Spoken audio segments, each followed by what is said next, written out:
warahmatullahi wabarakatuh. Waalaikumsalam warahmatullahi wabarakatuh. Apa kabar anak-anak? Alhamdulillah.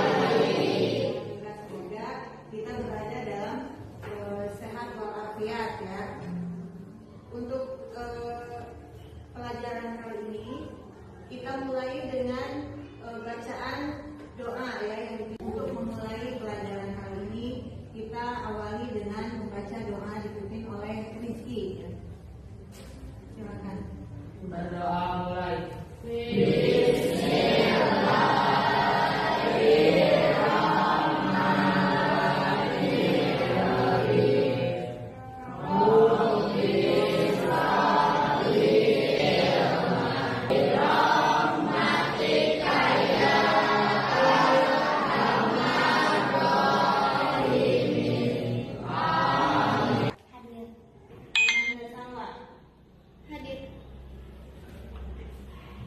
Aninda bahas tentang norma dan keadilan. Tujuan dari pembelajaran norma dan keadilan ini yang pertama adalah peserta didik mampu menumbuhkan rasa syukur. Kemudian peserta didik diharapkan mampu menyadari pentingnya penegakan hukum untuk ketertiban. Kemudian menganalisis pentingnya norma dalam kehidupan bermasyarakat dan mampu mempraktekkan perilaku mentaati norma dalam lingkungan sekolah. Gambar yang di depan itu mendeskripsikan bagaimana menurut kalian. Ya, silakan. Tidak boleh putar balik. Ya, tidak boleh putar balik. Nah, gimana kalau misalkan orang ini melanggar putar balik, apa yang akan terjadi? Ya. Ya, silakan. Apabila putar balik nanti akan kecelakaan. Ya, nah, jadi kita harus mentaati segala peraturan yang ada. Nah, ini contohnya di jalan ya. Jadi tidak boleh memutar balik.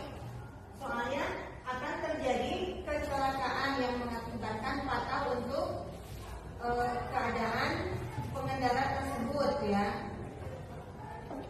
Jadi, gambar yang tadi berhubungan dengan norma yang akan kita bahas sekarang ya. Norma merupakan pedoman perilaku untuk melangsungkan kehidupan bersama-sama dalam suatu kelompok masyarakat. Tersebut menggambarkan bahwa kita wajib mentaati peraturan yang ada dalam kehidupan bermasyarakat di mana kita tinggal. Manusia merupakan makhluk sosial dan berkelompok. Sebagai makhluk sosial, manusia membutuhkan orang lain untuk memenuhi kepentingan masing-masing ya. Nah, kepentingan manusia ini aturan dalam kehidupan bermasyarakat yang disebut dengan norma ya.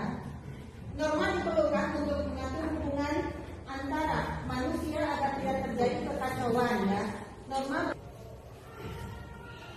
yang mengendalikan tingkah laku.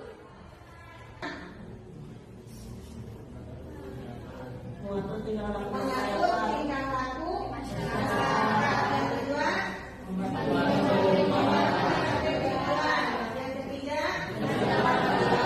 ketertiban dan keadilan. Ada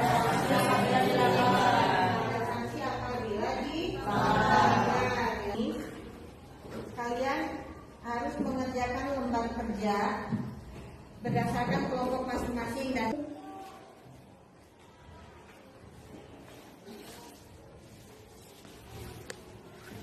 isi lembar kerja tersebut berdasarkan hasil diskusi.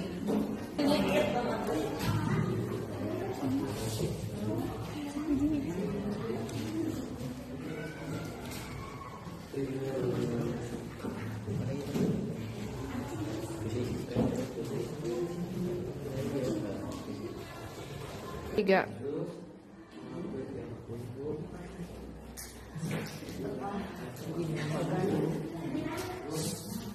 Coba presentasikan gambar yang ada di sini. Ini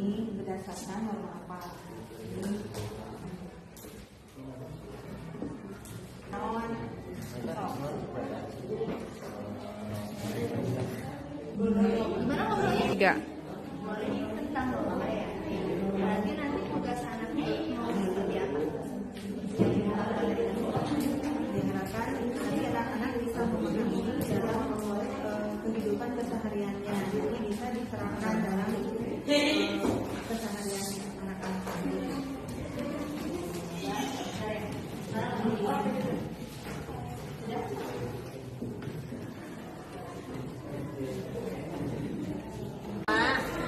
Perumahan ditulis norma agama merupakan Bisa ngambil kita ngerti dan sih. Banget.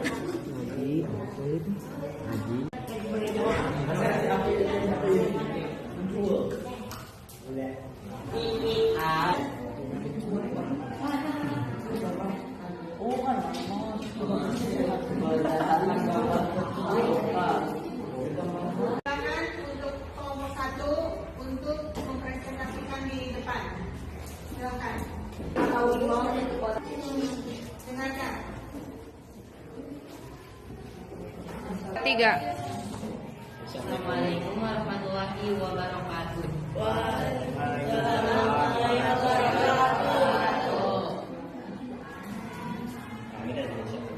Aku akan norma dengan anggota kelompok Muhammad Fawaz, Ginanjar, Farhan, dan Reva.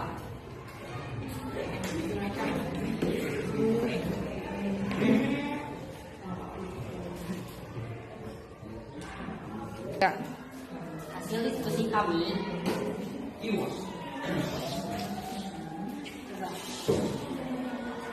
Hasil dari presentasi gambar yang tadi, yang pertama apa? norma agama. Norma agama adalah norma yang berkaitan dengan Tuhan Yang Maha Esa. Contohnya beribadah. Untuk kedua, norma kesopanan adalah norma yang berkaitan dengan adat istiadat. Contohnya menghormati orang tua. Ketiga, nomor kesusilaan adalah norma yang berkaitan dengan hati nurani. Contohnya membuli teman, yang sebaiknya tidak boleh dilakukan. Yang keempat, norma hukum adalah norma yang bersumber dari lembaga yang berwenang. Semua norma bila dilanggar akan ada sanksi. Ya, silakan. Apabila ada teman kita yang dibully, Apabila ada teman kita yang dibully, itu termasuk kepada norma apa gitu? Ya, silakan. Termasuk norma kesusilaan. Akibatnya apa? Akibatnya bagaimana terhadap orang yang dibulinya itu? Akan mengalami depresi dan tidak mau sekolah karena ketakutan.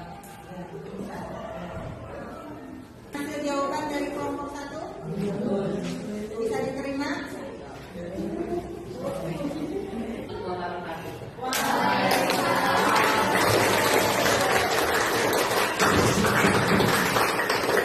Sampaikan hasil diskusinya.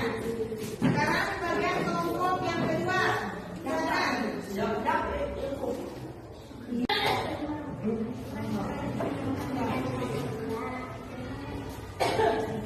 Yang keras. setiap lingkungan pasti ada aturan. Aturan dibuat untuk ketertiban masyarakat. Apabila dilanggar akan terkena sanksi. Apa sih ciri-ciri norma itu? Coba sebutkan. Silakan. 1. Hukumnya tak tertulis. 2. Hasil musyawarah. 3. Masyarakat pendukung. 4. Langkah sosial. Apabila dilanggar ada sanksi. 5. Dapat berubah. 6. Menjadi sadar. Terima kasih.